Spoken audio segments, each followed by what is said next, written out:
اللہ کے رسول جتنا اہتمام محرم کے دنوں میں روزے کو دیا کرتے تھے، رمضان کے بعد اتنا کسی روزے کا اہتمام نہیں کرتے۔ اور اس محرم کی تیسری فضیلت یہ ہے کہ یہ واحد مہینہ ہے 12 مہینوں میں سے جس کی نسبت اللہ کی طرف کی گئی۔ آپ صلی اللہ علیہ وسلم نے فرمایا افضل الصیام بعد رمضان شہر اللہ الذي تدعونه المحرم۔ رمضان کے بعد سب سے افضل روزے شہر اللہ، اللہ کے مہینے کے روزے ہیں جس کو تم محرم پکارتے ہو۔ تو 12 مہینوں میں کون سا مہینہ ہے جس کی نسبت اللہ کی طرف کی گئی؟ محرم۔ اور اس محرم کے دن ایک ایسا، محرم کے دنوں میں سے ایک ایسا دن ہے جس کو یوم عاشوراء کہتے ہیں۔ کیا کہتے ہیں؟ وہ کون سا دن ہے؟ 10 محرم۔ 10 محرم جو روزہ رکھتا ہے، رسول اللہ صلی اللہ علیہ وسلم نے فرمایا یکفر السنة الماضیہ، گزرے ہوئے ایک پورے سال کے گناہوں کو اللہ معاف کر دیتے۔ روزہ ایک دن کا ہے، اور آپ صلی اللہ علیہ وسلم نے اس بات کی خواہش کی تھی لئن عشت الى قابل لأصومن التاسع، اگر میں آئندہ سال زندہ رہا تو میں 9 کا بھی روزہ رکھوں گا۔ اور عبداللہ بن عباس کی روایت ہے صوم التاسع والعاشر، 9 اور 10 کا روزہ رکھو۔ 10 کا روزہ کیوں ہم رکھتے ہیں؟ اللہ کے رسول نے رکھا اور حکم دیا اور خوشخبری دی۔ 9 کا روزہ کیوں رکھنا چاہتے ہیں؟ اللہ کے رسول کی خواہش تھی۔ آپ مدینہ میں جب تشریف لائے تو لوگ 10 محرم کو روزہ رکھا کرتے تھے، یہودی۔ آپ نے پوچھا کہ آپ روزہ کیوں رکھتے ہیں؟ یہودیوں نے کہا کہ یہ وہ دن ہے جس دن میں اللہ ذوالجلال نے موسیٰ اور اس کی قوم کو فرعون کے ظلم سے نجات دی تھی۔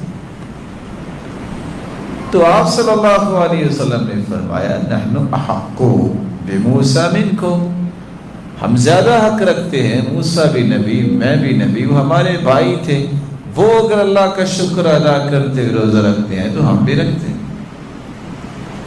لیکن آپ نے یہودیوں کی مخالفت کرنے کے لیے آئندہ سال 9 تاریخ کا روزہ رکھنے کی بھی بات کی لئن عشت الى قابل لأصومن التاسع، اگر میں آئندہ سال زندہ رہا تو میں 9 کا بھی روزہ رکھوں گا۔ یہاں رک کے ایک بات سمجھنے والی ہے، کچھ لوگ کہتے ہیں اب 10 کا نہیں 9 کا روزہ رکھنا چاہیے کیونکہ اللہ کے رسول نے کہا تھا۔ اب 10 کا منسوخ ہو گیا، اب 9 کا روزہ رکھیں۔ یاد رکھیے زندگی میں آپ کو یہ قاعدہ کام دے گا، خبر کبھی منسوخ نہیں ہوتی۔ میں نے کیا بولا ہے؟ آپ نے خبر دی ہے نا کہ جو 10 محرم کا روزہ رکھے گا اس کو 1 سال کے گناہوں کی معافی مل جائے گی۔ خبر اگر منسوخ ہو تو کذب لازم آتا ہے، اس کا مطلب یہ ہوگا کہ اس کو منسوخ کہہ بیٹھے تو نعوذ باللہ اس کا معنی ہوگا کہ اللہ کے رسول نے جھوٹ بولا تھا۔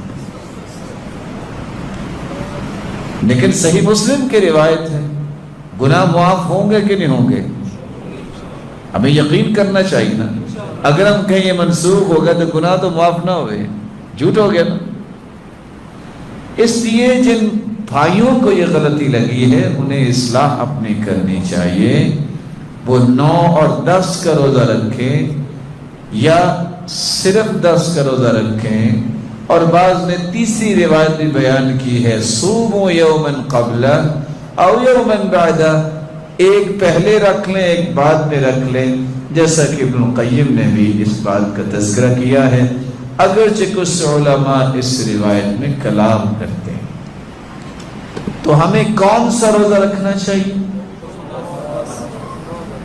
10 تاریخ کا۔ کیا فائدہ ہوگا؟ بولے نہیں۔ اور 9 کا روزہ رکھیں تو کیا ہوگا؟ یہودیوں کی مخالفت اور اللہ کے رسول کی خواہش۔ یاد رہے گا؟ اور اگر اللہ نہ کرے کو کہہ دے کہ یہ منسوخ ہو گیا ہے تو اس کا نتیجہ کیا نکلے گا؟